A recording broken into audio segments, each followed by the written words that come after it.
4 নম্বর হযরত মাওলানা ওবায়দুল কাদের চৌধুরী রাহমাতুল্লাহ আলাইহি।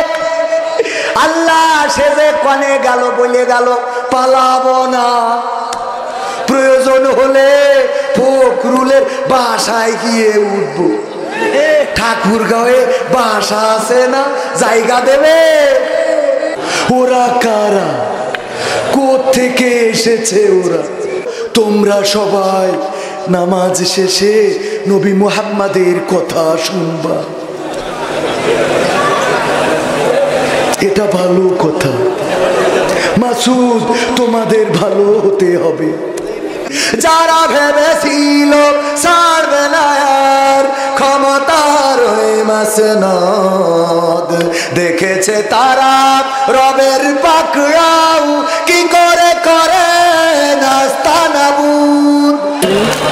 আসসালামু আলাইকুম রহমতুল্লাহি তাআলা বারাকাতুহু। কেমন আছেন সবাই? দাঁড়ানো মানুষের আলহামদুলিল্লাহ ভালো আছি। দাঁড়ানো মানুষের চেয়ে বসা মানুষ কম না বেশি? কয় বেশি? কম। বসা মানুষের চেয়ে দাঁড়ানো মানুষ অনেক বেশি। আপনারা একটু মনিটরটা বাড়াই দেন। আপনারা এখানে বসলে কি কোনো গুনাহ হবে? আমার দাঁড়ানো ভাইয়েরা, কলিজার টুকরারা, এই মাহফিলটা হতে পারে আমাদের নাজাতের ওছিলা। যে জায়গাগুলো সামনে আছে, জায়গাগুলো আমরা পূরণ করে দিলে আল্লাহ রাব্বুল আলামিন যদি আমাদের উপরে খুশি হয়ে যান, আমাদের গোটা জীবন জিন্দেগির গুনাহ খাতা মাফ করে দিতে পারেন। বলেন সুবহানাল্লাহ। আল্লাহ রাব্বুল আলামিন ওসিলা তালাশ করবেন, কোন ওসিলায় বান্দাকে ক্ষমা করা যায়, কোন ভালো কাজটি তার ছিল, যেই কাজের বিনিময়ে তাকে ক্ষমা করা যায়। অনেক সময় মাঝে মাঝে বলে না, যদি স্বামী স্ত্রীর সাথে খুব প্রতারণা করে, স্ত্রী মন অভিমান করে বলে, তুমি বলো যে তোমার লাইফে আমার একটা ভালো কিছু করে দেখাইছাও, এটা দেখাও, আমি তোমার সংসার করব। বলে না? বলে না? তার মানে এটা লাস্ট অপশন, যে তুমি একটা দেখাও যে তুমি আমার বিয়ে করার পরে এই কাজটা ভালো করেছো, এটা দেখাইতে পারলে আমি তোমার সংসার করব। তো এরকম অপশন আল্লাহ রাব্বুল আলামিন আমাদেরকে দিবেন।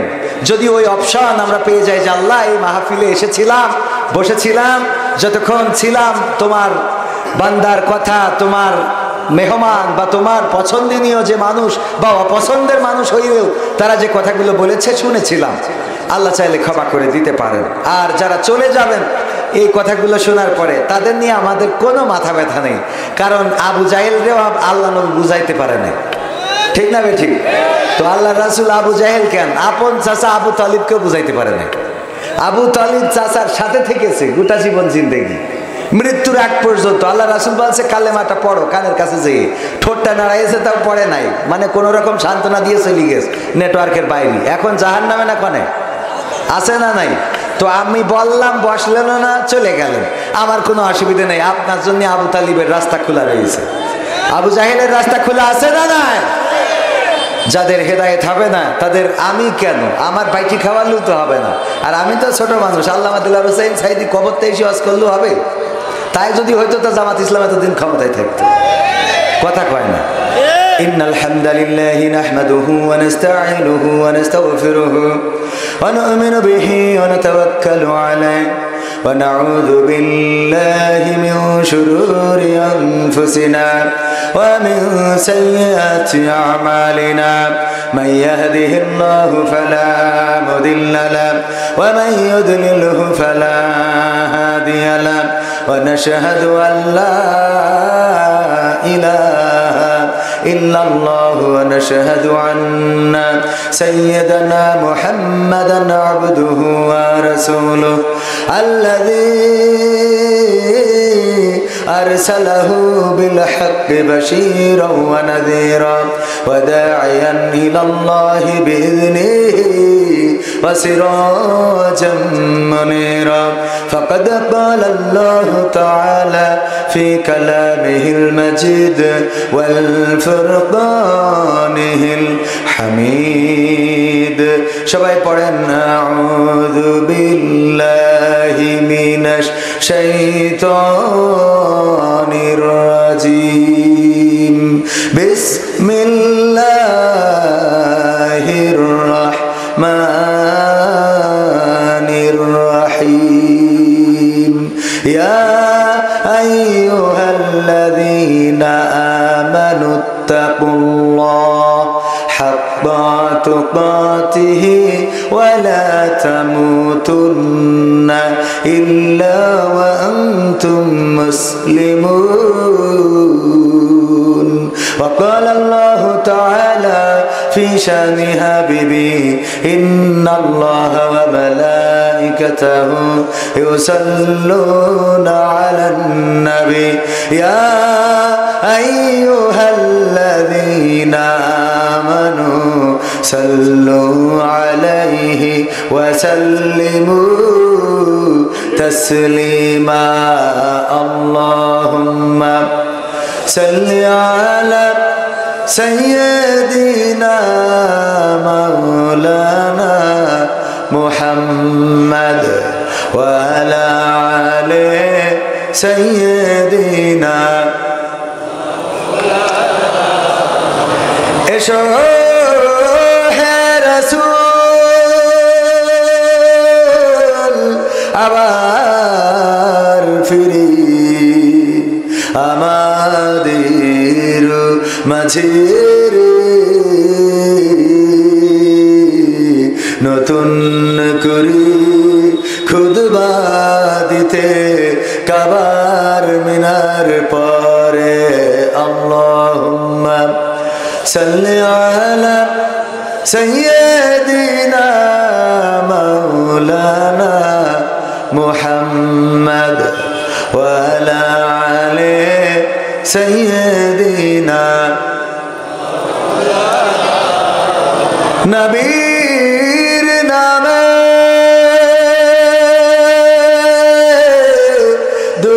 দুরূদ শরীফ পড়িবে যে জন তার জন্য যে হারাম হবে জাহান্নামের আগুন আল্লাহুম্মা সাল্লি আলা সাইয়্যিদিনা মাওলানা মুহাম্মদ ওয়া আলা আলি সাইয়্যিদিনা লা ইলাহা ইল্লাল্লাহ লা ইলাহা ইল্লাল্লাহ লা ইলাহা ইল্লাল্লাহ লা ইলাহা ইল্লাল্লাহ লা ইলাহা ইল্লাল্লাহ মুহাম্মাদুর রাসূলুল্লাহ সুবহানাল্লাহ ওয়ালহামদুলিল্লাহ লা ইলাহা ইল্লাল্লাহ সুবহানাল্লাহ ওয়ালহামদুলিল্লাহ লা ইলাহা ইল্লাল্লাহ সুবহানাল্লাহ ওয়ালহামদুলিল্লাহ লা ইলাহা ইল্লাল্লাহ লা ইলাহা ইল্লাল্লাহ মুহাম্মাদুর রাসূলুল্লাহ সাল্লাল্লাহু রূপের বড়াই করিস না রে রূপ চিরদিন থাকে না রূপের বড়াই করিস না রে রূপ চিরদিন থাকে না নিজের মুখটা দেখা একদিন হইবে রে তোর যন্ত্রণা নিজের মুখটা দেখা একদিন হইবে তোমার যন্ত্রণা রূপের বড়াই কইরো না ভাই রূপ চিরদিন থাকে না চেহারার বড়াই কইরো না বোন রূপ চিরদিন থাকে না নিজের মুখটা দেখা একদিন হইবে তোমার যন্ত্রণা নিজের মুখটা দেখা একদিন হইবে তোমার যন্ত্রণা সময় হইল বড় শিক্ষক সব দিবে শিখাইয়া সুখের জীবন থাকবে না রে দেখবে না কেউ চাইয়া সময় হইল বড় শিক্ষক সব দিবে শিখাইয়া সুখের জীবন থাকবে না রে দেখবে না কেউ চাইয়া মরার আগে মরবি রে তুই জ্বালা সইতে পারবি না, মরার আগে মরবি রে তুই জ্বালা সইতে পারবি না। নিজের মুখটা দেখা একদিন হইবে তোমার যন্ত্রণা, নিজের মুখটা দেখা একদিন হইবে তোমার যন্ত্রণা। কিসের এত বড়াই তোমার মাটির দেহ লইয়া, ময়রা দেখো পোকামাকড় শেষ করবে সব খাইয়া। কিসের এত বড়াই তোমার মাটির দেহ লইয়া, ময়রা দেখো পোকামাকড় শেষ করবে সব খাইয়া। এই দুনিয়া ছাড়তে হবে অহংকার আর কইরো না, এই দুনিয়া ছাড়তে হবে অহংকার আর কইরো না। নিজের মুখটা দেখা একদিন হইবে তোমার যন্ত্রণা, নিজের মুখটা দেখা একদিন হইবে তোমার যন্ত্রণা। ক্ষমতার বড়াই কইরো না ভাই, পাওয়ার চিরদিন থাকে না, পাওয়ারের বড়াই কইরো না বোন, শেয়ার চিরদিন থাকে না। নিজের শেয়ার দেখা একদিন হইবে তোমার যন্ত্রণা, নিজের চেয়ার দেখা একদিন হইবে তোমার যন্ত্রণা। ঠিক না বেঠে? যেই চেয়ারে যার থাকার কথা ছিল, আর যারে পদ্মার ব্রিজ থেকে সেতু থেকে টুস করে ফেলে দেওয়ার কথা, সেই চেয়ারে এখন সেই লোক বসেছে যারে পানিতে চুবাবে। কথা কয় না? আর পাশে থাকার কথা ছিল আমার ওবায়দুল কাদের রহমাতুল্লাহ আলাইহির, সেই চেয়ারে আবার বসেছে খালেদা জিয়া। বলেন ঠিক কিনা? সুতরাং এই চেয়ারের বড়াই চিরদিন থাকে, পাওয়ারের বড়াই চিরদিন থাকে না, চেহারার সৌন্দর্য চিরদিন থাকে না। ওগো আমার ভাইয়েরা, যৌবনের গরম চিরদিন থাকে না। তোমার এই মাথার চুলগুলোর যে কুত্তা কাটিং, এটাও চিরদিন থাকবে না। ঠিক না বেঠে? চুলের কুত্তা কাটিং সারা জীবন দেয়া যাবে। যদি ক্যান্সার হয়, যার নেই ক্যান্সার, কয়টা কেমোথেরাপি দেওয়ার পরে চুলও নাই, গোপও নাই, মোছও নাই, আর নিচের দিকের খবর জানি রে। ঠিক না বেঠে? ওগো আমার ভাইয়েরা, সুতরাং কখন কি হয়ে যাবে, কখন কি ঘটে যাবে আমরা কেউ বলতে পারি না। সুতরাং আমাদের ক্ষমতার বড়াই করা চলবে না, রূপের বড়াই করা চলবে না, চেয়ারের বড়াই করা চলবে না, পাওয়ারের বড়াই করা চলবে না, বয়সের বড়াই করা চলবে না। চেয়ার পেয়েছেন বলে, যৌবন কাল আছে বলে যারে তারে মারতে আপনি পারবেন? মারা যাবে? অন্যায় করা যাবে না, অবিচার করা যাবে না, শোষণ করা যাবে না, দুঃশাসন আনা যাবে না।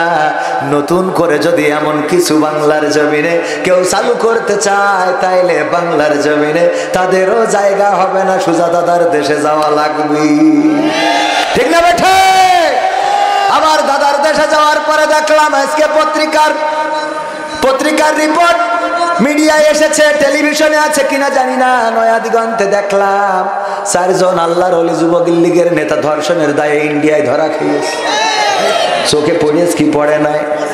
যদি পড়ে থাকে তাহলে আপনাদেরও পড়েছে, না পড়লে শুনে নেন। যদি ঢেকি স্বর্গে যায় তাও নাকি ওরা ধান এরা জাহান্নামে যেয়ে কাম ছাড়বে না। কথা কয় না? ও ওখানে গেল খুঁজবে যে মাল কনে আছে। সুবহানাল্লাহ। ও নাউজুবিল্লাহ, আমার ভুল হয়েছে। কি হবে? ওখানে যেও খুঁজবে। দেখেন ইন্ডিয়ায় যেও আল্লাহর ওলিরা 16টা বছরের চরিত্র পাল্টাইতে পারে নাই। কে এখন যেহেতু বনবাসে হিজরত করেছিস, ওখানে যেয়ে দিন প্রচার কর, তা না ওখানেও যেও তোরা এখনো নেটওয়ার্কের বাইরে ছটফট করিস। এগুলো কি মানা যায়? ওরা কারা? কোত্থেকে এসেছে ওরা? হ্যাঁ, ওরা এই মাইক্রোফোন এদিকে ঘুরে যাচ্ছে কেন বারবার? খালি এমনি চলে যাচ্ছে কেন? খালি যায় কথা কয়ে দিক চলে যাচ্ছে। বাম মুখে যাবে কেন? আসলে ডাইন মুখে আসবে। কথা কয় না? ঠিক না বেঠে? ওগো আমার ভাইয়েরা, সুতরাং এই যৌবনের গরম, চেহারার বাড়ায়, আপনার সৌন্দর্য ভারতে যেও আপনি ওখানে যেও ধর্ষণ করতেছেন, কিন্তু 80 বছরের বৃদ্ধ বুড়ো হয়ে গেছে, লাঠি ঠক ঠক করে সামনে দিয়ে চলে যায়, ঝাঁকানাকা করতে করতে দেখতে পায় না, ছেলে গেল না মেয়ে গেল। চোখে দেখি চাচা নাকি বিলকিস কি ডাকেছে, বিলকিস একজন গেল, তা ছেলে নামে এতে বুঝতে পারবি বাবু, কারণ চোখের কে নেটওয়ার্ক গেছে না, আছে নেটওয়ার্ক চলে যায়। সুতরাং ভারতে যাও, আমেরিকায় যাও, লন্ডনে যাও, জানে ইচ্ছা পালাও পালাও, কোনো অসুবিধা নাই, কিন্তু আকাম কইরো না। ও আমার ভাইরা, এই জন্য মাথায় রাখতে হবে, সময় আমাদের সবকিছু শিখিয়ে দেয়। 41 সাল পর্যন্ত থাকবো, কিন্তু সময় বললো না 41 সাল তো দূরের কথা, 31 সাল পর্যন্ত তোমাকে এই জায়গায় রাখা হবে। নারায়ে তাকবীর, এনার্জি আছে না গেছে? সাহস নিয়ে দাঁড়িয়েছ তাই মুক্ত হয়েছে জমিন, সাহস করে দাঁড়ালে আর একবার কায়েম হয়ে যাবে দিন। ঠিক না বেঠে? সাহস নিয়ে দাঁড়িয়েছ তাই মুক্ত হয়েছে জমিন, সাহস করে দাঁড়ালে আর একবার কায়েম হয়ে যাবে দিন। নয় নয় নয় আর কোনো ভয়, আনতে হবে দিনের বিজয়। নয় নয় নয় আর কোনো ভয়, আনতে হবে দিনের বিজয়, দিনের বিজয়। যারা ভেবেছিল ছাড়বে না আর ক্ষমতার ওই মাসনদ, দেখেছে তারা রবের পাকড়াও কি করে করে নাস্তানাবুদ। যারা ভেবেছিল ছাড়বে না আর ক্ষমতার ওই মাসনদ, দেখেছে তারা রবের পাকড়াও কি করে করে নাস্তানাবুদ। তাই নয় নয় নয় আর কোনো ভয়, আনতে হবে দিনের বিজয়, দিনের বিজয়। মানুষের সাথে যারা করেছে দুশ্মনী, করেছে বাড়াবাড়ি,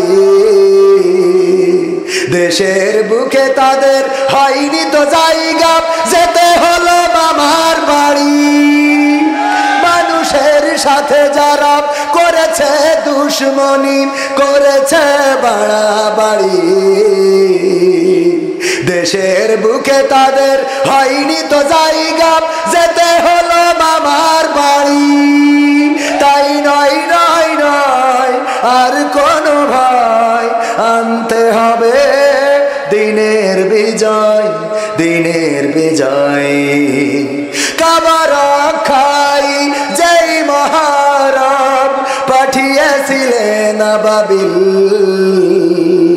আজও তিনি দয়াময় তেমনি আছে, বদলেনি তো একদিন। কাবা রক্ষাই যেই মহারব পাঠিয়েছিলেন আবাবিল, আজও তিনি দয়াময় তেমনি আছে, বদলেনি তো একদিন।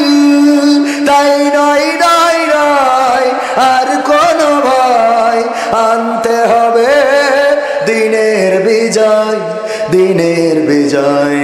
সাহস নিয়ে দাঁড়িয়েছ তাই মুক্ত হয়েছে জমিন, সাহস করে দাঁড়ালে আর একবার কায়েম হয়ে যাবে দিন। ঠিক তো? কথা ঠিক বললাম না বেঠিক বললাম? আমরা যারা বলি স্বাধীনতা পেয়েছি 5ই আগস্টে, আমি বলি না, এখনো স্বাধীনতা আসে নাই, এখনো স্বাধীনতা আসে নাই। এখনো রামেরা বামেরা বাংলার জমিনে আসে না নাই? বাংলার জমিনে আসে, কোনো আপত্তি নাই। তারা থাকবে, তাতে কোনো আপত্তি নাই। কিন্তু এই বাংলার জমিনে থেকে এখনো ষড়যন্ত্রের জাল বুনছে, এমন আছে না নাই? যারা ষড়যন্ত্র করবে তাদের বাংলার জমিনে জায়গা দেয়া হবে। সুতরাং 5ই আগস্টে স্বাধীনতা আসে নাই, বরং 5ই আগস্টে স্বাধীনতা কেমন করে আনতে হয় সেই রাস্তাটা খুঁজে পাওয়া গেছে। ঠিক না বেঠে? আমরা রাস্তা খুঁজে পেয়েছি, কেমন করে স্বাধীনতা আনতে হয়, কেমন করে বিজয় আনতে হয়, সেই স্বাধীনতার রাস্তাটা দেখিয়ে গিয়েছেন আমাদের আবু সাইদ, আমাদের মুগ্ধ শান্ত, আমাদের ইয়ামিন। তারা বক্ষ পেতে দিয়েছে রাজপথে, আর বাতিলেরা গুলি করেছে। আমার ভাইয়ের আমার বুকের বুক ঝাঁঝরা করেছে, আমার ভাইয়ের বুক ঝাঁঝরা করেছে, রক্তের বন্যায় ভেসে গেছে এই জমিন। আমার ছাত্র জনতা তারপরে ও রাজপথ ছাড়ে নাই। ইন্টারনেট বন্ধ করলো, টেলিভিশন বন্ধ করলো, গাড়ি বন্ধ করলো, ঘোড়া বন্ধ করলো, সব বন্ধ করে দিল। কিন্তু ছাত্র আন্দোলন, আমার ছাত্র জনতার আন্দোলনকে বন্ধ করা গেল না। তারা দেখিয়ে দিয়েছে বন্ধ হয়ে যেতে পারে, কপোতাক্ষ নদীর স্রোত থেমে যেতে পারে, টর্নেডোর ঝড় থেমে যেতে পারে, সাইমুমের মরু ঝড় বন্ধ হয়ে যেতে পারে। যদি অন্য কোন পৃথিবীর সব চলমান কাজ থেমে যায়, আকাশের সূর্যটাও যদি থেমে যায়, চন্দ্র উদিত হও যদি বন্ধ হয়ে যায়, তবুও আন্দোলন বন্ধ করা যাবে। ওরা তো শুধুমাত্র নেটওয়ার্ক বন্ধ করেছে, গাড়ি বন্ধ করেছে, কিন্তু বাংলাদেশের ছাত্র জনতা প্রমাণ করে দিয়েছে, তোমরা আমাদের বুকে গুলি করে যদি আমাদের হৃদস্পন্দনকে বন্ধ করে দাও, আমরা মরতে শিকার, কিন্তু স্বৈরাচার মুক্ত বাংলাদেশ গড়ব। যতক্ষণ স্বৈরাচার না পালাবে ততক্ষণ পর্যন্ত রাজপথ ছাড়ব। এই রাস্তাটা দেখিয়ে গিয়েছেন 5ই আগস্ট পর্যন্ত, বলা যায় 36শে জুলাই পর্যন্ত আন্দোলন করে আমার ছাত্র জনতা। সেই আন্দোলনের রাস্তা, আমরা স্বাধীনতার রাস্তা পেয়েছি, ওই রাস্তায় আমাদের আরেকটা আন্দোলন করা লাগবে। সেই আন্দোলন হলো এই বাংলার জমিনে, আল্লাহর জমিনে, আল্লাহর আসমানের নিচে যতক্ষণ পর্যন্ত কোরআনের রাজ কায়েম না হবে ততক্ষণ পর্যন্ত রাজপথ ছেড়ে দেয়া যাবে না। রাজি আছে? যদি আল্লাহর কোরআন কায়েম করার জন্য আন্দোলনের, ছাত্র আন্দোলনের মতো রাজপথে থাকতে পারি, যদি আবু সাইদের মতো পক্ষ পেতে দিতে পারি, যদি আমরা শান্তর মতো, মুগ্ধর মতো যদি পানি পানি বলে রাসূলের সাহাবীরা যেমন লড়াইয়ের ময়দানে যখন গিয়েছেন, আল্লাহ রাসূল ডাকলেন, আমার জায়েদ কোথায়? মুতার প্রান্তরে যুদ্ধ হবে, ওগো জায়েদ, আমার পালক পুত্র জায়েদ, তুমি কোথায়? জায়েদ রাদিয়াল্লাহু তাআলা আনহু বললেন, আল্লাহর নবী আমি তো উপস্থিত আছি, লাব্বাইক। আল্লাহর নবী বললেন, ওগো জায়েদ, আজকের মুতার প্রান্তরে যুদ্ধের সেনাপতি তুমি। দ্বিতীয়, দেখো তুমি যদি শহীদ হয়ে যাও তাহলে আমার জাফর ইবনে আবি তালিব কোথায়? জাফর ইবনে আবু তালিব নবীর চাচাতো ভাই। নবীর চাচাতো ভাই বললেন, আল্লাহর নবী আমি উপস্থিত আছি। আল্লাহর নবী বললেন, আবু জাফর, যদি আমার জায়েদ শহীদ হয়ে যায়, মুতার প্রান্তরে তুমি আজকে কালেমার পতাকা উড্ডীন করে ধরবে, যুদ্ধের সেনাপতি হিসাবে লড়াই করবে। যদি তুমি শহীদ হয়ে যাও, আব্দুল্লাহ বিন রওহা তুমি কোথায়? লাব্বাইক হুজুর, আমি হাজির আছি। আব্দুল্লাহ বিন রওহা বললেন, হুজুর আমি তো উপস্থিত আছি। আল্লাহর নবী বললেন, আব্দুল্লাহ বিন রওহা, তুমি যদি চাও আজকে যুদ্ধে যেতে পারো, তোমার বাসর সজ্জার রাত জোর করবে না। আল্লাহর নবীর সাহাবী বললেন, আল্লাহর রাসূল আমি যুদ্ধে যাওয়াটাকে পছন্দ করি। আল্লাহর রাসূল বললেন, যদি তাই হয়, তবে যদি আমার জাফরও শহীদ হয়ে যায় তাইলে তুমি ওই কালেমার পতাকাটা উঁচু করে ধরবা, যুদ্ধের সেনাপতি হিসাবে দায়িত্ব পালন করবা। যদি তুমিও শহীদ হয়ে যাও, ওগো আমার সাহাবীরা শুনে নাও, ওই দিন তোমরা নেতৃত্ব দেওয়ার জন্য তোমরা তৈরি থাকবে। তোমাদের মধ্য থেকে তোমরা ঠিক করে নেবে কে নেতৃত্ব দিবে। মুতার প্রান্তরের যুদ্ধে যাওয়ার জন্য আল্লাহর রাসূল বললেন, এবার যাও, তোমরা তোমাদের পরিবার পরিজনের কাছ থেকে বিদায় নিয়ে আসো। জায়েদ বললেন, ওগো নবী আপনি আমার পিতা, আর আম্মা আয়েশা রাদিয়াল্লাহু তাআলা আনহা আমার মাতা। জায়েদ ছিল আল্লাহর রাসূলের পালক পুত্র। আমার মা শুনেছেন ঘর থেকে, আর আপনি তো আমাকে তাগিদ করেছেন, আমি আর বিদায় নিতে যাব কোথায়? আপনি বলেছেন এটাই তো বিদায় হয়ে গেল। আবু জাফর বাড়িতে চলে গেল, স্ত্রীকে বলল, আমার স্ত্রী আল্লাহর রাসূল যুদ্ধের সেনাপতি করেছেন, মুতার প্রান্তরে যুদ্ধ হবে। আবু জাফরের স্ত্রী বললেন, আমি তোমার নিয়ে একটু দোয়া করতে চাই, আমার সাথে হাত উঁচু করো।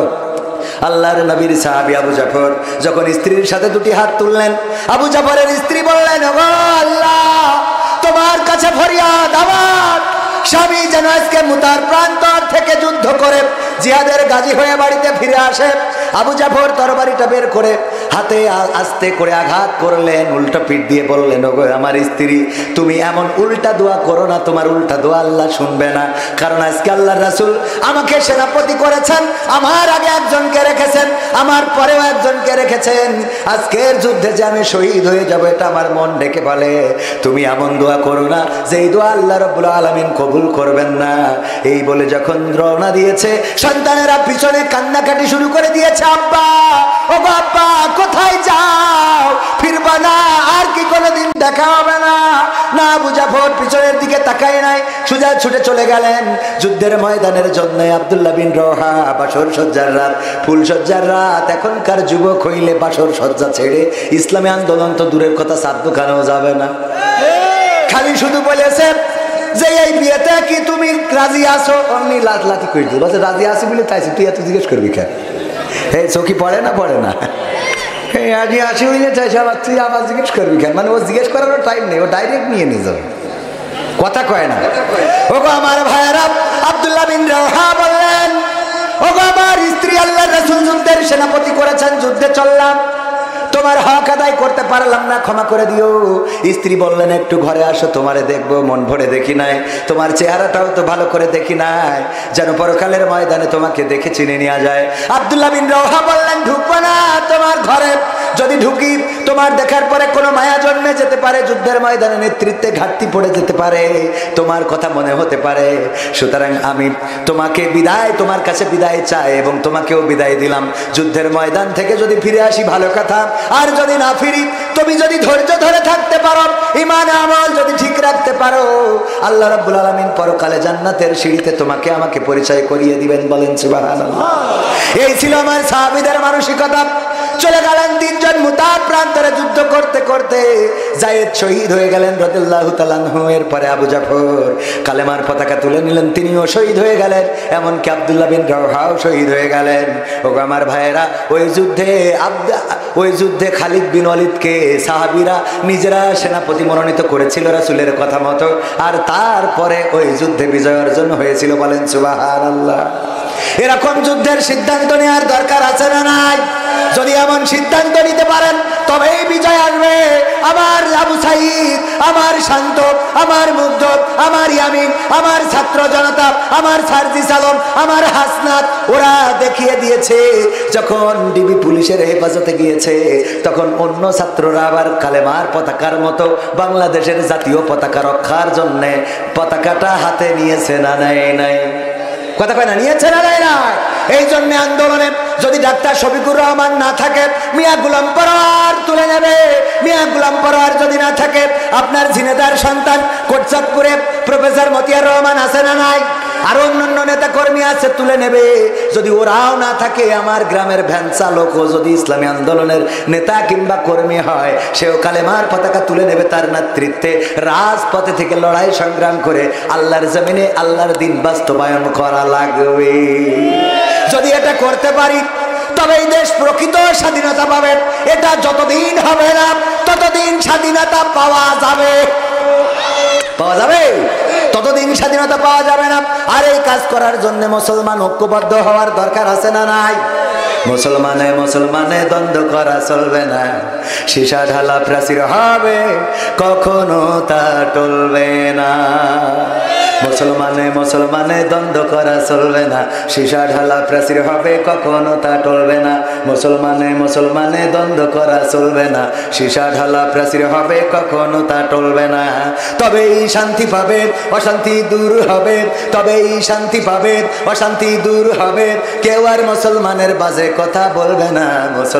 মুসলমানে দ্বন্দ্ব করা চলবে না, সীসা ঢালা প্রাচীর হবে, কখনো তা টলবে না। কে আওয়ামী, কে বিএনপি, কে জামাত ইসলাম, এটা আমাদের নয় পরিচয়, মুসলিম মোর নাম। কে আওয়ামী, কে বিএনপি, কে জামাত ইসলাম, এটা আমাদের নয় পরিচয়, মুসলিম মোর নাম। এ কথা মানলে পরে শান্তি আসবে ঘরে, এ কথা মানলে পরে শান্তি আসবে ঘরে। কেউ আর মুসলমানের বাজে কথা বলবে না। মুসলমানে দ্বন্দ্ব করা চলবে না, সীসা ঢালা প্রাচীর হবে, কখনো তা টলবে না। মাঝাবের লড়াই যদি চলে শান্তি আসবে না রে ভাই কোনই কৌশলে। কওমিয়া আলিয়ার মাঝে লড়াই যদি চলে শান্তি আসবে না রে ভাই কোনই কৌশলে। ঐক্যবদ্ধ ভাবে থাকলে শান্তি পাবে, ঐক্যবদ্ধ ভাবে থাকলে শান্তি পাবে, এছাড়া শান্তি পাবার রাস্তা কবু মিলবে না। মুসলমানে দ্বন্দ্ব করা চলবে না, সীসা ঢালা প্রাচীর হবে কখনো তা টলবে না। মুসলমান ঐক্যবদ্ধ হওয়ার দরকার আছে না নাই? মুসলমান যদি ঐক্যবদ্ধ হয় তবেই বিজয় আসবে। আর মুসলমান যদি ঐক্যবদ্ধ না হয়, দলে দলে যদি ভাগ হয়ে যায়, তাইলে এই বাংলার জমিনে বিজয় আসা সম্ভব হবে? কথা কয় না হবে? মুসলমানরা ঐক্যবদ্ধ ছিল না বলে আমার দাদারা তাদের ডাক্তার দিয়ে প্রেসক্রিপশন করে দিত, আর সেই প্রেসক্রিপশনে আমরা ওষুধ খাইতাম। আর ওই ওষুধ খাইতে খাইতে দেশের স্বাধীনতার তেজ মারা হয়ে গিয়েছিল। ঠিক না বেঠে? এখন যখন তাদের প্রেসক্রিপশনে দেশ চলে না, তখন ষড়যন্ত্র আছে না নাই?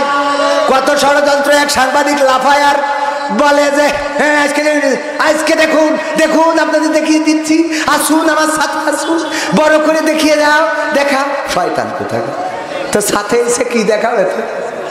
কথা কয় না। ওদের ভয় এত ধরাই দিয়েছে মিডিয়ায় অপপ্রচার করে যে আমরা তো কলকাতায় গেলে জিজ্ঞাসা করতো দাদা খেয়ে এসেছেন নাকি যে খাবেন।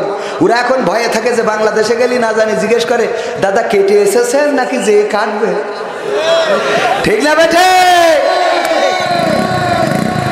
ভাইরা আমার, এই ষড়যন্ত্র আমরা রুখে দেব। বাংলার জমিন কোন হায়নার কাছে আমরা বিক্রি হতে দেব না। কোন হায়না খাবলে খাবে বাংলাদেশের মানচিত্র, এটা বাংলাদেশের তাওহীদি জনতা মেনে নেবে না। তারা অপপ্রচার করে এই দেশে নাকি সংখ্যালঘু নির্যাতন হচ্ছে। কি নির্যাতন হচ্ছে? সংখ্যালঘু।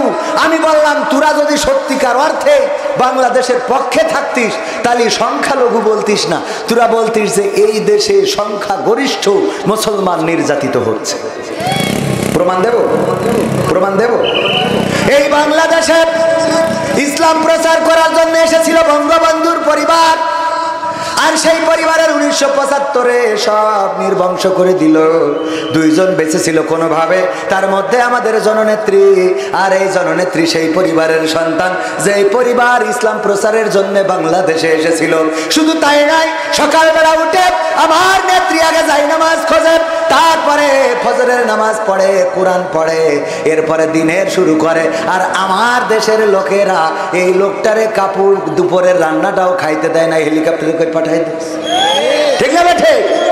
সেইটা আউলিয়া পরিবারের সন্তান এবং আউলিয়ার পর্যায়ে পৌঁছে গেছিল, তারে আমরা দেশ ছাড়া করলাম। ওইটা মুসলমান না হিন্দু? কি মুসলমান না? কথা কয় না। মুসলমান। এই মুসলমান সে সংখ্যাগরিষ্ঠ না সংখ্যালঘু? কথা কয় না। এই সংখ্যাগরিষ্ঠ না? আপনাদের বুঝাচ্ছি মানে বুঝতে পারছেন না নাকি আমার কথা? নাকি মানে কথায় জবাব দেওয়ার ইচ্ছা নেই? কোনটা বুঝতে পারছেন কিনা? আমার নেত্রী সংখ্যালঘু না সংখ্যাগরিষ্ঠ? তাহলে নির্যাতন হইল প্রথমে কার? সংখ্যাগরিষ্ঠ না সংখ্যালঘু? 2 নম্বর আউলিয়া হযরত শামীম ওসমান হাফিজাহুল্লাহ। এই শামীম ওসমান এমন কোন রাত নেই যে 80 রাকাত 90 রাকাত তাহাজ্জুদ পড়ে না। ঠিক না বেঠিক? এই তাহাজ্জুদ পড়ার শামীম ওসমান রে আমরা বুরকা পরে বের করে দিলাম। 3 নম্বর আউলিয়া হলো আমার শ্রদ্ধা ভাজন দরবেশ বাবা সালমান এফ রহমান। ওরে বাবা, দাড়ির দিকে তাকালি মনে হয় পাগড়ি ধরে মুড়ি হয়ে যায়। এই 3 নম্বর দরবেশ, এই দরবেশ আউলিয়া। ও এইবার রোজার মাসে ইতিকাফ করেছিল, কাবার ইমাম যেখানে দাঁড়াইছে ও সোজা সুজি একদম টান টাইনে, মানে রাসূল যেখানে দাঁড়াইতো আব্দুল্লাহ বিন উবাই ও সোজা সুজি দাঁড়াইতো। জানেন কি আপনারা?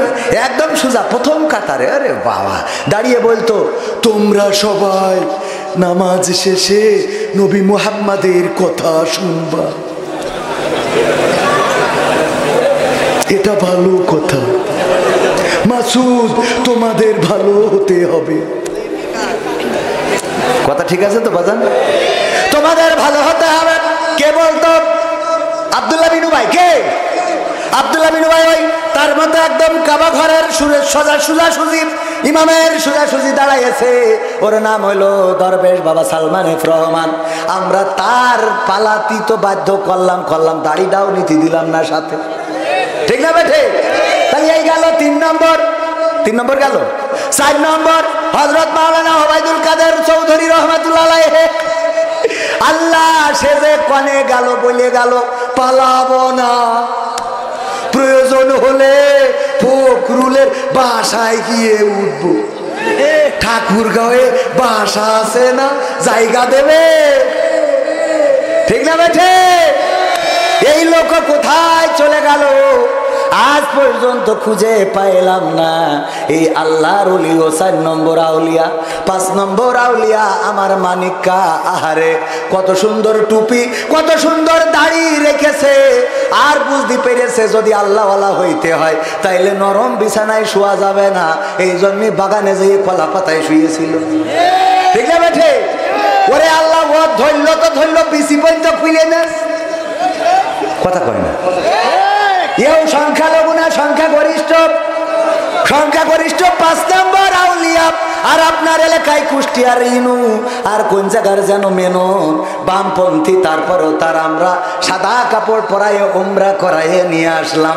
সেই ইনু মেননেরও ধরিছি না, ধরি নাই। তারপরে আরো ব্যারিস্টার সুমন আর আফাত, আপনার এলাকার চেয়ারম্যান, মেম্বার, এমপি যা আছে, অনেকেই পলাতক আর অনেকেই জেলখানায় বসে ডিম খায় উপর দেবা নিচে দিয়ে। ওগো আমার ভাইরা দেখেন, সব সংখ্যা গরিষ্ঠ, সব আল্লাহওয়ালা, সব আল্লামা। কোরআনের মাহফিলে এসে বলতেছে হুজুর ভালো করে একটু ডানি মুখ বলেন, ভাই মুখ বলেন, ঠিক না ভাই? ঠিক। ওরা আমাদের থেকে বেশি বুঝতো, বলতো হুজুর কোরআনের তে বলেন, আপনি কোরআনে যাচ্ছেন, কথা কয় না।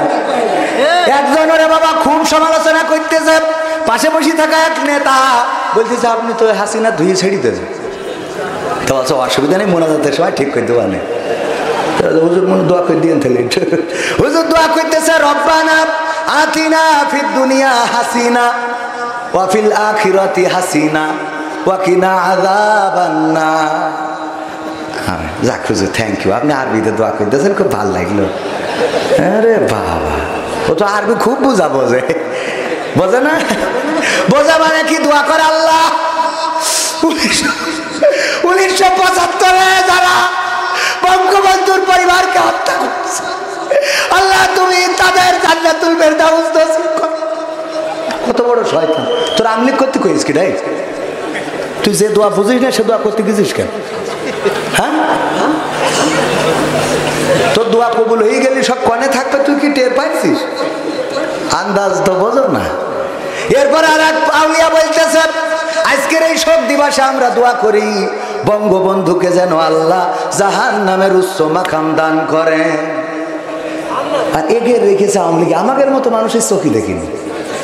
আমাদের যদি নিত কি করে ঠেকাতে আমরা দেখতাম।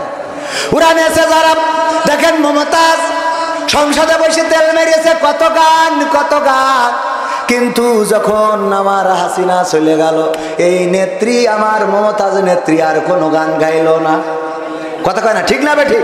আমি বললাম মমতাজ তুমি যেথায় থাকো, তোমার এখন একটা গান গাওয়া দরকার। কেমন গান?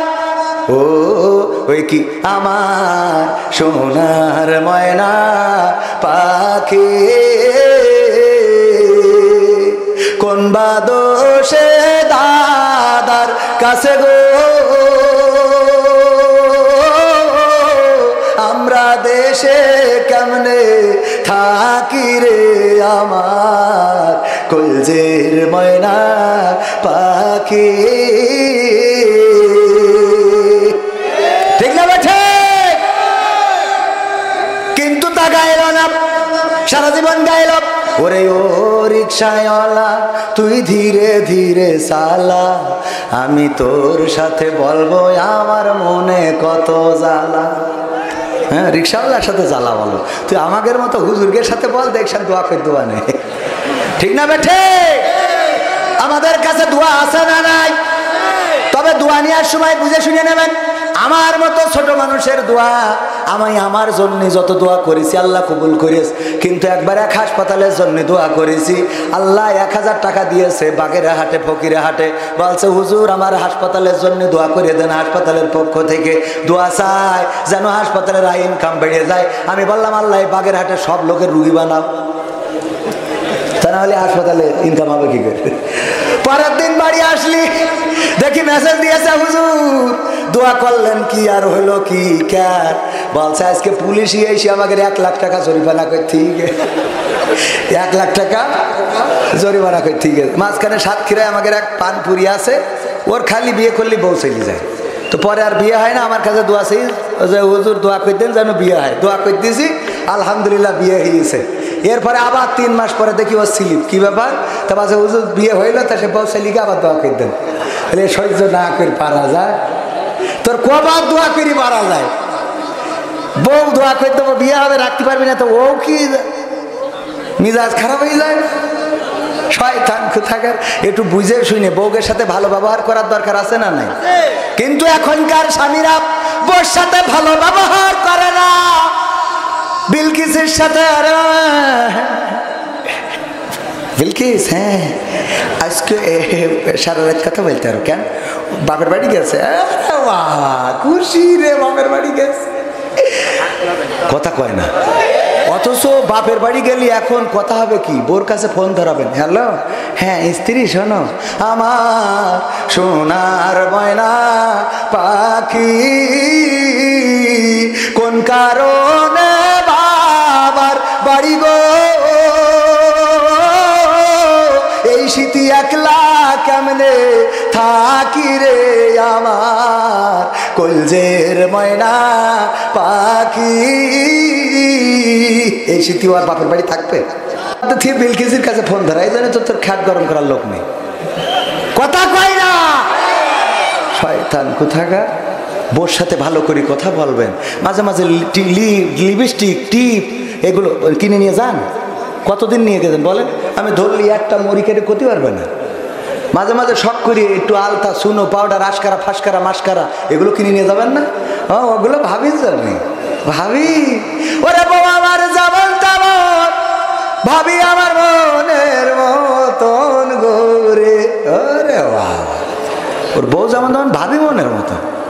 শয়তান, এই জন্যে বউয়ের সাথে সংসারে মিল থাকে না, বউ আবার অন্য জায়গায় বল্টুর সাথে, বল্টু ভাই কেমন আছো তুমি, কতদিন হলো আমাকে ফোন দাও না, হ্যাঁ তোমাকে আজ দারুণ লাগছে। আচ্ছা শোনো ওই পাগলটা ফোন দিয়েছে একটু ধরে নি, হ্যাঁ বলো কি হয়েছে তোমার, এই এত ফোন দাও কেন জন্য, তুমি বিদেশে থাকো এত ফোন দিতে হয় কিসের জন্য, টাকা পাঠাবো আমি ঝিনে দাঁড়তে তুলে মার্কেট করে চলে আসবো, খালি টাকা পাঠাবো আর পিন নাম্বারটা বলে দেবো, এত কল দিবা না। হ্যাঁ বলতো ভাই তুমি কুটটা কাটিং কুটটা শিখে দিয়েছে, তোমার গাঞ্জা খাওয়া দাঁতগুলো খুব ভালো লাগে, আরে পাকা। এই ঠিক বলছে না ঠিক বলছে? আজকালকার ছেলেরা বই নিয়ে আর বসে না, ও বাবা গুগলে সার্চ করিয়া পড়ে, ওরে কালের মেয়েরা কোরআন হাদিস ধরে না, এখনকার মা বোনেরা কোরআন হাদিস পড়ে না, ও আল্লাহ টিকটকে ভিডিও ওরা করে। আজকালকের ছেলেরা বই নিয়ে আর বসে না, গুগলে সার্চ করিয়া পড়ে। আগের সময় প্রেম করিলে মুরব্বীরা বলতো পাইছো কি, এখন বলে সব করিয়া বাবু তুমি খাইছো কি, বলে না বলে না। আগের সময় প্রেম করিলে আমাদের মুরব্বীরা বলতো পেয়েছো কি, এখন বলে সব করিয়া বাবু তুমি খেয়েছো কি। লজ্জা শরম নাই আইলাম কোন জামানাই, লজ্জা শরম নাই আইলাম কোন জামানাই, ভবিষ্যৎ দেখি অন্ধকারে। আজকালকের ছেলেরা বই নিয়ে আর বসে না, ও বাবা গুগলে সার্চ করিয়া পড়ে। নতুন করে হয়েছে চালু এখন আবার কোন ট্রেন্ড, পরিচয় করাই দেখি এই আমার গার্লফ্রেন্ড, কথা কয় না।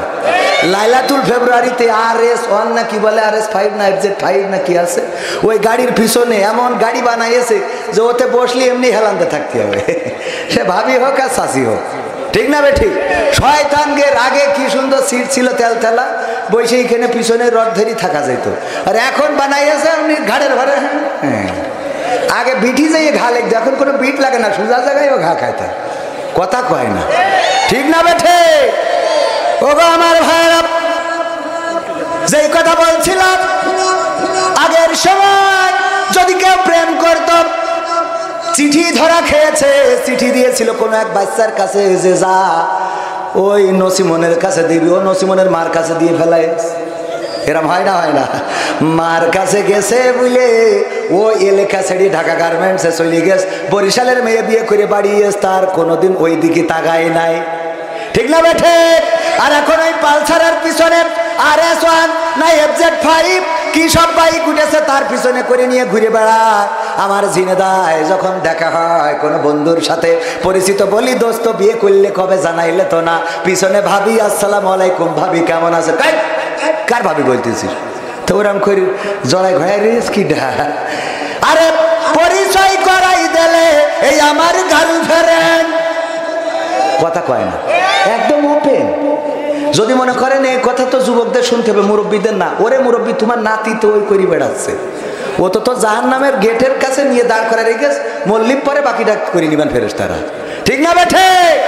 নাতি কনে যায়, নানারা খোঁজ রাখে, ও নানি যখন নাতি যখন লিপস্টিক দিয়ে, আমার নাতি ঝেঁকা নেকা সিয়া রাখে, ওরে বা বাস গ্রামের মানুষ কাপাই বেড়াচ্ছে,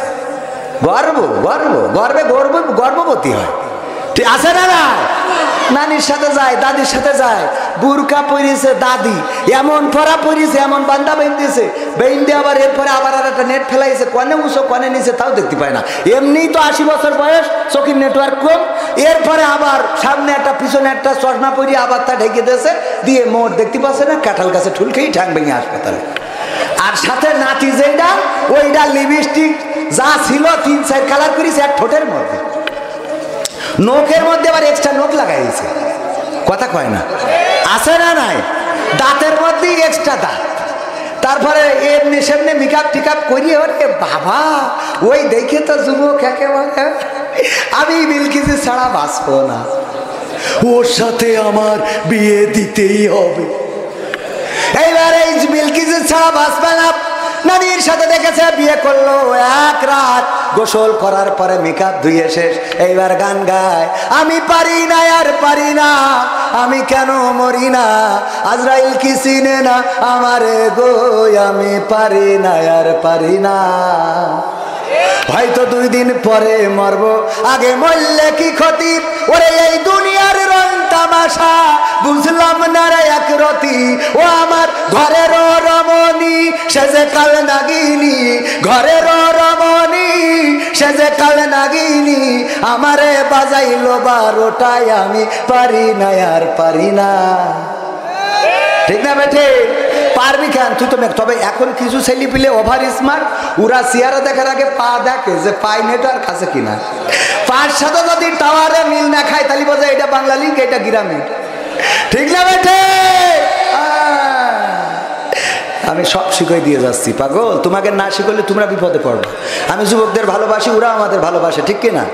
আমার যুবকেরা যেখানেই যায় যুবক দিয়ে ভরে যায়, আমার যুবকদের পরিবর্তন চাই, এই জন্য আমার যুবকদের বলি, তুমি যার লাগে এমবি ভরো তার তো বাটন ফোন, ওরে কেমন করে বুঝবে রে সে, কেমন করে বুঝবে রে সে, ডিজিটাল তোর মন, তুমি যার লাগিয়া, তুমি যার লাগিয়া এমবি ভরো তার তো বাটন ফোন, মেসেজ দিলে সিন করে না, দেয় না তো রিপ্লাই, ভিডিও কলে বলবা কথা, ক্যামেরা তার নাই রে, ক্যামেরা তার নাই, ওরে ডিজিটাল এই যুগ জামানাই, ডিজিটাল এই যুগ জামানাই, অ্যানালগ তার মন, তুমি যার লাগিয়া, তুমি যার লাগিয়া এমবি ভরো তার তো বাটন ফোন, প্রেম প্রীতি ভালোবাসা বিয়ের আগে নয়,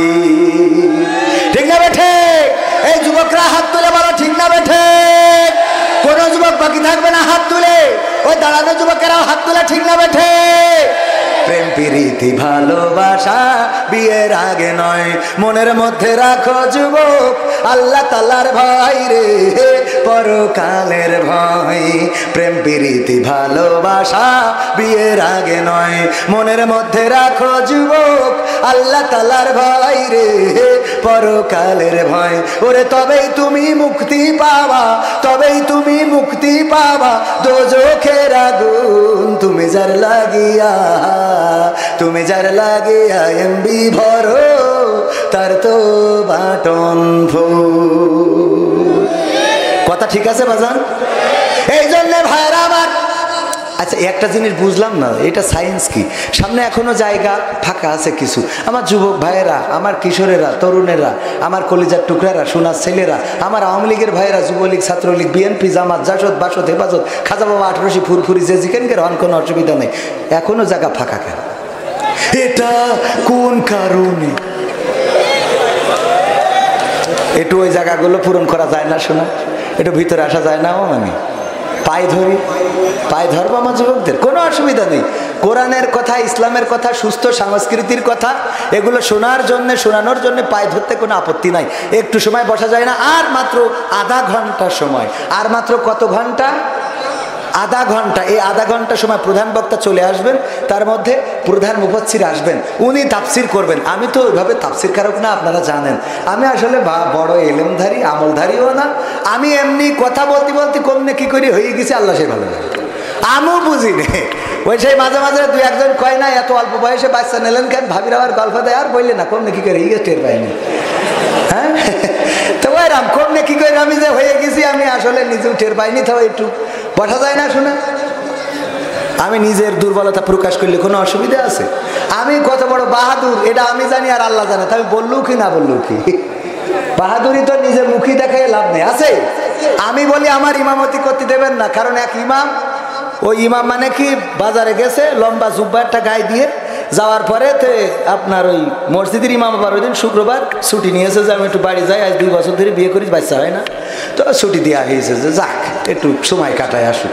তো গেছে, এখন মসজিদে মাগরিবের সময় ইমাম নেই, কারণ আসরা জহর ওই সভাপতি আর সেক্রেটারি পড়াই না, কারণ ওরা আসরা জহর খুব ভালো পড়াতে পারে, কারণ চুপ করে থেকে একটা টাইম মতো রুকু সিজদা করলেই হয়, ঠিক না? সুতরাং আসর জহরে তো সমস্যা নেই। এখন মাগরিবের সময় সভাপতির বাসে তুলে বল তুমি যাও, বাসে তুমি যাও, কেউ সামনে যায় না। বাসে তাহলে চলো বাজারতে দেখে একটা খুঁজে বাজার এসে দেখে একটা লম্বা এরম জুব্বা গায়ে দেওয়া, বাচ্চা হুজুর আসেন একটু নামাজটা পড়েন, বলছে আমার দিয়ে হবে না। আরে হবে না মানে আপনি কত বড় লম্বা হুজুর, আপনি আসেন। আরে আমিও পারি না ভাই, মাপ চাই। আরে না হুজুর, যারা পারে ওরা এরকম বলে আসেন হুজুর একটু মাগরিবটা পড়াই দেন, মাগরিব আর ইশা পড়াই দিলি ফজরটা যেভাবে হয় হইবে না, ওই সময় লোক কম আসে, ও জহর আর আসর আমরা ভালো পারবা না। তো এই বইয়ে জোর করে ধরে নিয়ে যে সামনে দাঁড় করাইতেছে, ও আল্লাহর ওলি জীবনে সূরা ফাতিহা আর সূরা ইখলাস এই দুটো ঘুরে ফিরে কোনো রকম পড়তে পারে।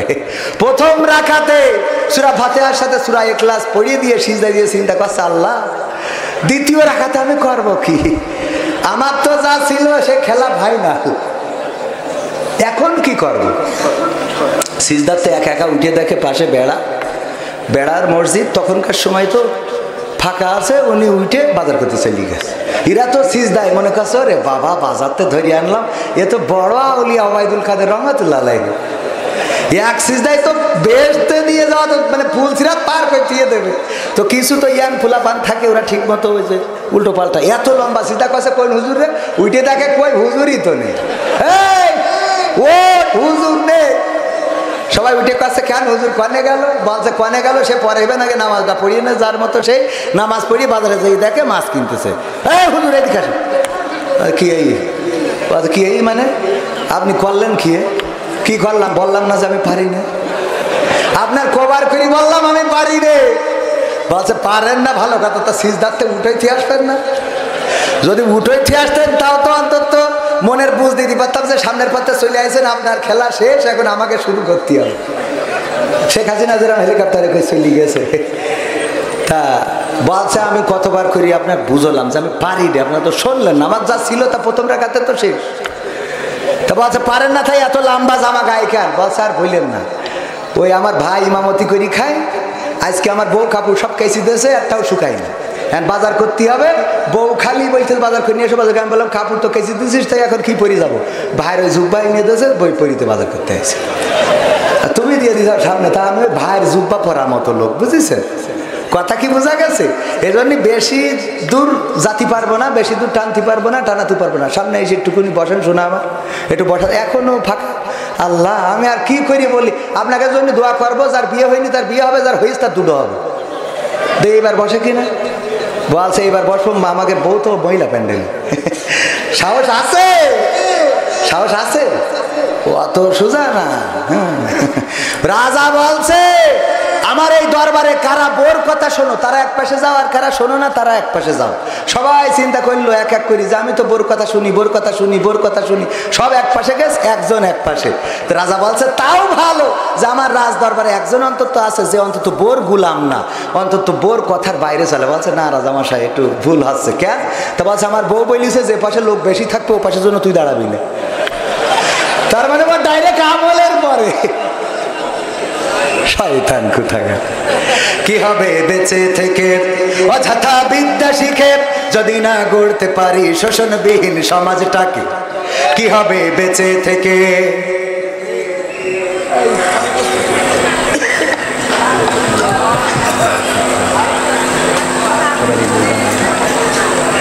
কি হবে বেঁচে থেকে অযথা বিদ্যা শিখে যদি না গড়তে পারি শোষণবিহীন সমাজটাকে? কি হবে বেঁচে থেকে? কি হবে ছাত্র সেজে চুমু খেয়ে সনদ খানা যদি হয় বিদ্যালয়টা পরিমণিদের আড্ডাখানা? কি হবে ছাত্র সেজে চুমু খেয়ে সনদ খানা যদি হয় বিদ্যালয়টা নায়ক নায়িকাদের আড্ডাখানা? এর চেয়ে মরাই ভালো, দেশ ছেড়ে যাওয়াই ভালো। এর চেয়ে মরাই ভালো, দেশ ছেড়ে যাওয়াই ভালো। কি হবে ধোঁকা দিয়ে বিবেকটাকে? কি হবে ধোঁকা দিয়ে বিবেকটাকে? কি হবে বেঁচে থেকে অযথা বিদ্যা শিখে যদি না গড়তে পারি শোষণবিহীন সমাজটাকে? কি হবে বেঁচে থেকে? কি হবে যুবক নামের বোঝা হয়ে এই ধরাতে যেখানে মা বোনেরা ধর্ষিতা হয় দিনে রাতে? কি হবে যুবক নামের বোঝা হয়ে এই ধরাতে যেখানে মা বোনেরা ধর্ষিতা হয় দিনে রাতে? যৌবনের সার্থকতা ঘুষিবে সকল ব্যথা, যৌবনের সার্থকতা ঘুষিবে সকল ব্যথা। পারো যদি বলি দিতে মানুষরূপী পশুটাকে, পারো যদি বলি দিতে মানুষরূপী পশুটাকে? কি হবে বেঁচে থেকে অযথা বিদ্যা শিখে যদি না গড়তে পারি শোষণবিহীন সমাজটাকে? কি হবে বেঁচে থেকে? কি হবে লেখালেখি কলমবাজির ওই মহা সমাজের আসল চিত্র যদি না যাই তুলে ধরা? ঠিক না বেঠিক? আবার সাংবাদিক কেমন আছে যারা সত্য কথা তুলে ধরে না?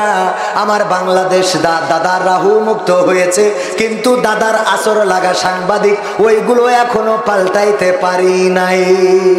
ঠিক না বেঠিক? মুহতারাম জামাতার আমির সাতক্ষীরাতে বললেন, আমরা যদি ক্ষমতায় যাই তাইলে পোশাকে কোনো বাধ্যবাধকতা দেব না। কথাটা কেন বললেন? তার আগে বলেছেন ইসলামী রাষ্ট্র যদি কায়েম হয়ে যায় আমার নারীরা বুঝবে কোন পোশাক তাদের জন্য সম্মানজনক পোশাক, ইসলামী রাষ্ট্রে কোন পোশাক পরা লাগবে এটা আমার নারীরা সবাই বুঝবে, আমার মায়েরা বোনেরা বুঝবে। বলেন ঠিক কিনা? ঠিক না ঠিক? কেন ঠিক? আমি মাঝে মাঝে বুঝাতে যে বলি, যদি মসজিদে কেউ যায় তার কি নতুন করে বলা লাগে যাও উজু করে আসো? কথা কয় না, বলা লাগে। কারণ জানেন নামাজ পড়তে গেলে আগে উজু করতে হয়, তারপরে নামাজ। মসজিদে যে যায় তার আলাদা করে বলা লাগে না টুপিটা নিয়ে আসো, কারণ জানে মসজিদে নামাজ পড়তে গেলে টুপির দরকার আছে না নাই? কথা কয় না, আছে না নাই? এইগুলো আলাদা করে বলা লাগে না। যদি কেউ রোজা রাখে তাইলে তার বলা লাগে না যে রোজা যেহেতু রেখেছো সকাল থেকে সন্ধ্যা পর্যন্ত সকল আহার এবং পানাহার বন্ধ করা লাগবে, কারণ সে জানে রোজা রাখা মানে উপবাস থাকা। বলেন ঠিক কিনা? তেমনি ভাবে ইসলামী রাষ্ট্র যদি কায়েম হয়ে যায়, আমার নেতা তো বলেছেন ঠিক কথা, যদি কোরআনের রাজ কায়েম হয়ে যায় আমার মা বোনেরা বুঝবেন এই সমাজে, এই রাষ্ট্রে, এই আসনে, এই বাজারে, এই গ্রামে কোন কাপড় পরা লাগবে আর কোন কাপড় পরা যাবে না। ঠিক না ঠিক? ওগো আমার ভাইরা, শুধু তাই নয়, তিনি আর একটা কথায় বলেছেন, আমরা পোশাকে বাধ্যবাধকতা আমরা বাধ্য করব না। এই জন্যে এই দেশে হিন্দু আছে, বৌদ্ধ আছে, খ্রিস্টান আছে, এমনকি ইসলাম মানে না এমন নাস্তিক আছে না নাই? যারা ইসলাম মানে না, আল্লাহ মানে না, কোরআন মানে না, ইসলাম ধর্মের সাথে সম্পর্ক নেই, তাদের জন্য পর্দার বিধান আছে নাকি? কথা কয় না, হিন্দুদের জন্য পর্দার বিধান না, নাই। যখন সে ইসলামের গণ্ডির মধ্যে আসবে, যখন সে পবিত্র কোরআনের সূরা আল ইমরানের 102 নম্বর আয়াত তেলাওয়াত করেছিলাম, মনে আছে না নাই? কি ইয়া আইয়ুহাল্লাযীনা আমানুত্তাকুল্লাহ হাক্কা তুকাতিহি ওয়া লা তামুতুন্না ইল্লা ওয়া আনতুম মুসলিমুন।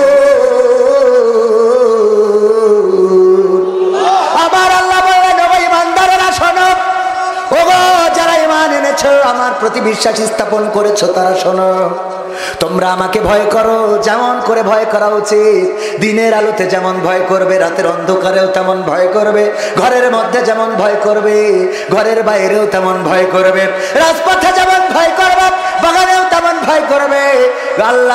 আল্লাহ বললেন, তোমরা আমাকে ভয় করো যেমন করে ভয় করা উচিত, আর ততক্ষণ পর্যন্ত মৃত্যুবরণ করো না, যতক্ষণ পর্যন্ত না মুসলমান হতে পারো। মুসলমান শব্দের অর্থ কি সবাই বলেন?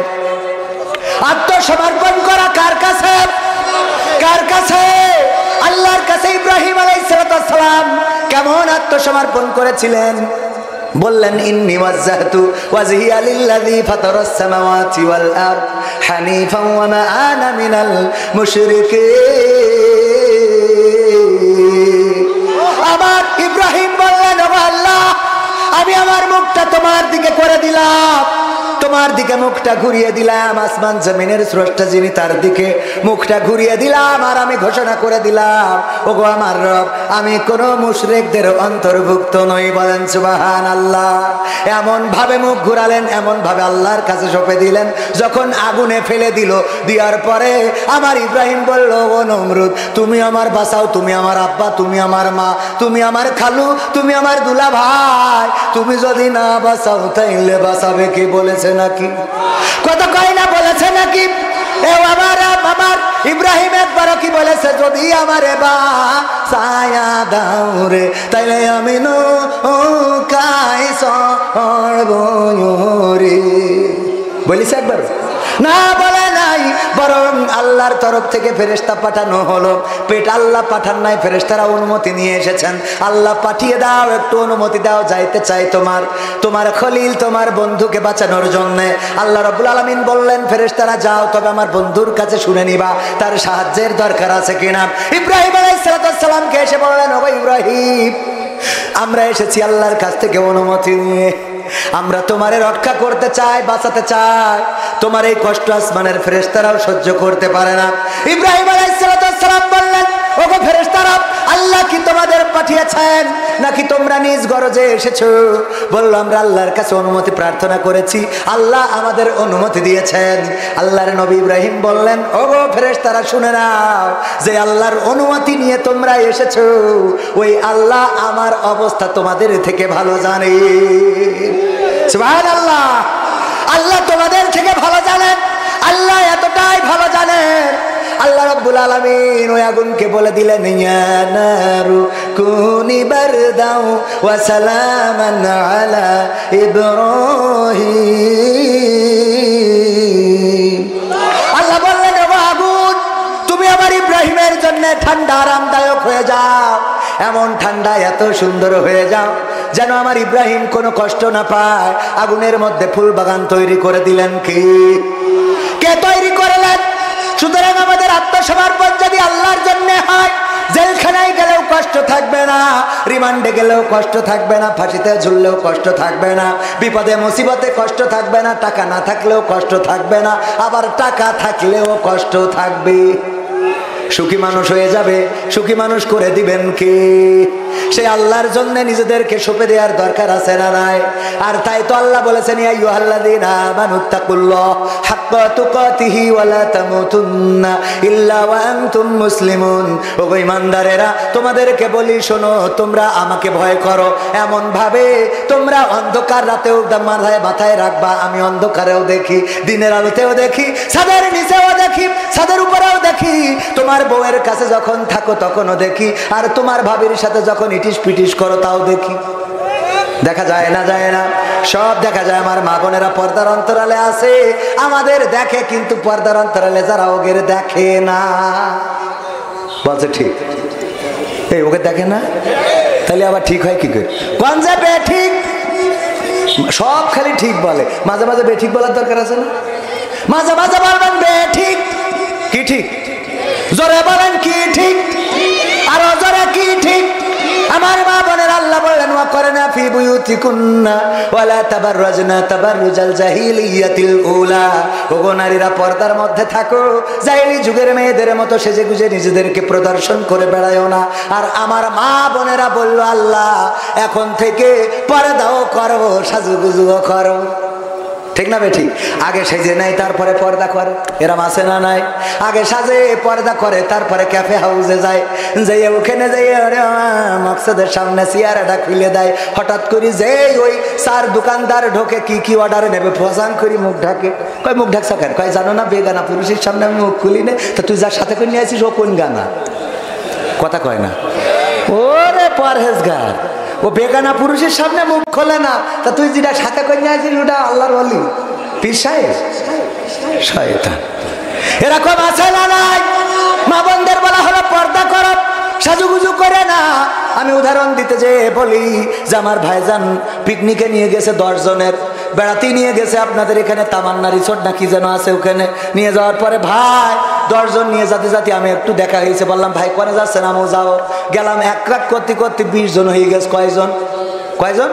20 জন, 20 জন। 20 জন উনি নিয়ে গেছে তো 10 জনের খাবার, তার সাথে করে আবার এক্সট্রা কিছু মুড়িও নিয়ে গেছে, যে যদি কোনো এক অঘটন ঘটে তাহলে মুড়ি দিয়ে পার করে নেবো। এরকম বুদ্ধি থাকে না অনেক? তো 10 জন যদি মুড়ি খায়, আর 10 জন যদি যে খাবার ভাত নিয়ে গেছে তাই যদি খায়, তাহলে 20 জনের মোটামুটি একটা ব্যালেন্স করতে পারবে। আমার বলছে ভাই আপনি ভাত খাবেন না মুড়ি খাবেন? তা আমি বলছি মুড়ি খাইতে ভাত খাবো। মুড়ি খাইয়ে তাহলে কি ব্যালেন্স হইলো? কথা কয় না, ব্যালেন্স হইলো? আমার মা বোনদের আল্লাহ বলল সাজুগুজু করবা না। আর কি করবা না? তোমরা পর্দা ছাড়া বের হবা না। আমার মা বোনেরা বললো মুড়ি খেয়ে ভাত খাবো, মানে সাজুগুজু করেই পর্দা করবো। কত বড় শয়তান, নিজেরা সিস্টেম করি নেছে। আল্লাহ হেদায়েত দান করুন, বলে না আমিন। ও আমার মায়েরা বোনেরা, কথা বলবো মা বোনদের জন্য। অনেক জায়গায় অভিযোগ করে হুজুর সামনে পুরুষরা থাকে বলে খুলি খালি পুরুষদের ওয়াজ করেন, আর আমরা যে পর্দার অন্তরালে থাকি আমাদের ওয়াজ একটু করেন না। সামনে থাকি না, অথচ আমরা পুরুষদের থেকে 3-4 গুণ বেশি থাকি। ঠিক না বে ঠিক? এই বেশি থাকে না কম থাকে? আমারও ভয় লাগে কি ওয়াজ করবো। আমার আব্বা বলতে একবার ওয়াজ করেছে, মা বোনেরা আমার যদি পারো স্বামীদের চুল দে পা মোছাই দিবা। রহিম আলাইহিস সালাম চুল দে আইয়ুব আলাইহিস সালামের পা মোছাই দিতেন। ওই বিপদের সময়, মুসিবতের সময়, রোগের সময় চুল দে পা মোছাই তারপর শোবেন। আমার এই জিনেদার বাংলা, ডাক বাংলার এক মহিলা এই ওয়াজ শোনার পরে ওই দিন ওর স্বামীর চুল দে পা মোছাই শুয়েছে। শোয়ার পরে গন্ধ, ওরে গন্ধ, গন্ধ তো দুর্গন্ধ, দুর্গন্ধ কের গন্ধ? পায়খানার গন্ধ। কোথা থেকে আসে এই গন্ধ? তখন তো হ্যাসাঙের আলো, ভেরিকেনের আলো, ল্যাম্পের আলো, কারেন্ট নাই যে খুঁজে দেখবে। চারিদিকে লম্প জ্বালিয়ে খোঁজে কোথা থেকে গন্ধ আসে, না খুঁজে পায় না, পাই না। হঠাৎ স্বামী চুল টেনে নিয়ে শুকিয়ে দেখে যে চুলিতে গন্ধ বেরোচ্ছে। বলছো গো আমার বিবি গো, গন্ধ খুঁজে খুঁজে কি হবে? গন্ধ তো কোনো জায়গায় নেই, খাটের উপরে নেই, খাটের নিচেই নেই, তোমার মাথার মধ্যে, চুলির মধ্যে পায়খানার গন্ধ। কারণ থাকে? বলছে কারণ কি তা করতে পারবো না। হুজুর এসেছে কবির বিন সামাদ ওয়াজ করলো যে রহিম আলাইহিস সালাম নাকি আইয়ুব আলাইহিস সালামের চুল দে পা মোছাই দিত। তাই বলল নারীরা তোমরা যদি পারো স্বামীর চুল দে পা মোছাই দিবা, সওয়াব দিবেন আল্লাহ। আমি দেখলাম আজকে এটা আমল করে শুই যে আল্লাহ যেন কিছু সওয়াব দেয়, তাই তোমার চুল দে পা মোছাই দিয়েতে শুইছি, এর বাইরে কিছু জানি নে। ও জাত গেল বলো এ কোন আজব কারখানা। ও জাত গেল বলো, ওরে সত্য কাজে কেউ নাই রাজি, সত্য কাজে কেউ নাই রাজি, সবই দেখি তানা দানা। ও জাত গেল বলো এ কোন আজব কারখানা। ওরে আল্লাহ ওর যে স্বামীর চুল দে পা মোছাই দিয়েছে, ওই স্বামী তো এত আল্লাহর ওলি। এই যে আপনার ডাক বাংলা বাজারে চার দোকানের পিছনে বসে খেলছিল তাস টাকা দিয়ে, হঠাৎ করে আর্মির গাড়ি একখানে এসে দাঁড়াইছে। ও দেশে দৌড় জুতো পাই দিয়ে টাইম পাইনি, বাঁশ বাগানের তল দিয়ে গেছে, কিড়া ঝাড়িয়ে থুয়েছে, চটকায় যে চুপচাপ শুয়ে রয়েছে। পরের দিন যখন হুজুর যাচ্ছে, বলছে হুজুর কবির বিন সামাদ শোনে, অস্ত করে দিলেন স্বামীদের চুল দে পা মুছাই দেবেন। আমাদের তো চুল দে পা মুছাতে কোনো অসুবিধা নাই, আমাদের চুল অনেক লম্বা আছে, সারা জীবন মুছাইলেও কোনো সমস্যা নাই, কিন্তু একটু বলে দেবেন সামনে যারা থাকে ওরা যেন টিউবওয়েলের পাটা ধুইয়েতে শোয়, একটু পাটা ধুইয়ে যেন শোয়, কারণ এরা যে কায়দা করিয়া আসে ওটা মুছাইয়ে সারা রাতের ঘুম হারাম হয়ে যায়। ঠিক না বে ঠিক? ও গো আমার ভাইরা, আজকে পা ধুয়ে শুতে রাজি আছেন না নাই? যারা ওই কাজ করে পা ধুয়ে শুবেন। ভাইরা আমার, এই মাহফিল কোরআনের মাহফিল, ঠিক কিনা? এই কোরআনের মাহফিলে আসতে পারে আমরা খুশি না বেজার? খুশি কারা কারা হাত দেখতে চাই? লিল্লাহি তাকবীর। আল কোরআনের আলোক, আল হাদিসের আলোক, আমার নেতা তোমার নেতা, নারায়ে তাকবীর। ও গো আমার ভাইরা, 1952-তে আমরা রক্ত দিলাম, জীবন দিলাম, শহীদ হলাম, মায়ের ভাষা আনলাম, 71-এ রক্ত দিলাম, জীবন দিলাম, শহীদ হলাম, শহীদ হলাম, দেশ আনলাম, 24-এ রক্ত দিলাম, জীবন দিলাম, শহীদ হলাম, স্বৈরাচার মুক্ত করলাম। আগামীতে যদি কোরআন কায়েমের জন্য ডাক আসে, সেই কোরআন কায়েমের আন্দোলনে থাকতে রাজি আছেন কারা কারা দেখতে চায়?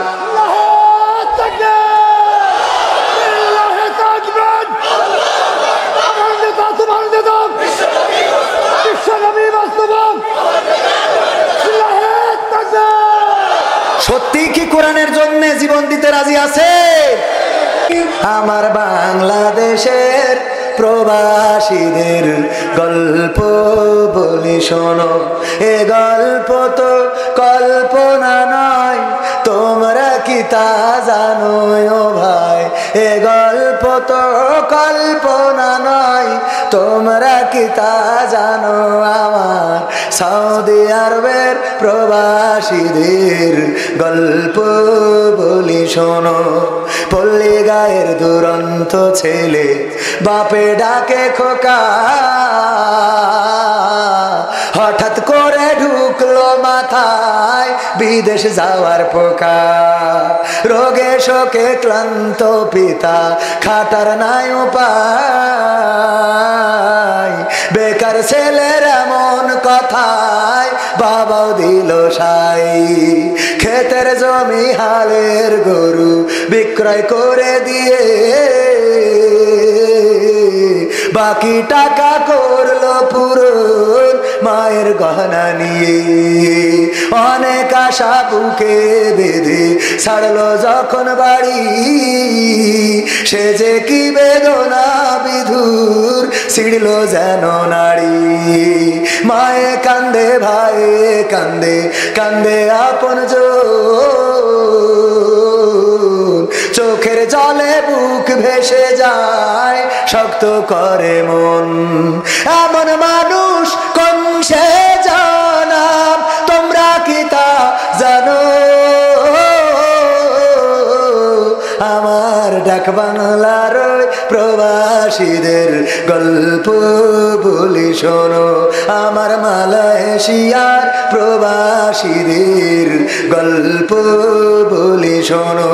বিমানেতে বসে খোকা জানালারি পাশে,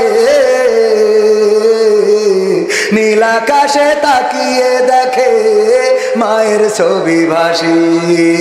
আঁচল দিয়ে চোখ মুছে মা প্রভুকে যে বলে, আল্লাহ তুমি ভালো রেখো আমার বুকের ছেলে। খোকা যে ছিল মা জননীর কলিজারি বোটা, ভাবতে এসব চোখ ভিজে জল পড়লো ফোটা ফোটা। এমন মানুষ কোন সে জানাব, তোমরা কি তা জানো? আমার ঝিনাইদহ জেলার প্রবাসীদের গল্প বলি শোনো, আমার সৌদি আরবের প্রবাসীদের গল্প বলি শোনো। নদ নদী আর সাগর নগর দিয়ে খোকা পাড়ি, পোষালো যে অতি সাধের বিদেশেরও বাড়ি, অনেক কষ্টে মিলল খোকার এমন একটা কাজ, হাড় ভাঙা খাটুনি তাতে সকাল দুপুর সাজ, রোগে শোকে কাজ করে যায়, করে না অবহেলা, আকাশ সমান স্বপ্ন দেখে কাটিয়ে দেয় বেলা। মা জননীর সাথে যখন খোকা কথা কয়, বলে বাবা কেমন আছো জানতে ইচ্ছা হয়। মাগো আমি ভালো আছি, মাগো আমি ভালো আছি, দুঃখ নেই তো কোনো, আমার বাংলাদেশের প্রবাসীদের গল্প বলে শোনো, আমার ঝিনাইদহ জেলার প্রবাসীদের গল্প বলে শোনো। হঠাৎ করে বাবা বলে টাকার যে দরকার, তোর মায়েরই বড় অসুখ দেখাবো ডাক্তার, চিন্তায় আমার বাড়ছে আবার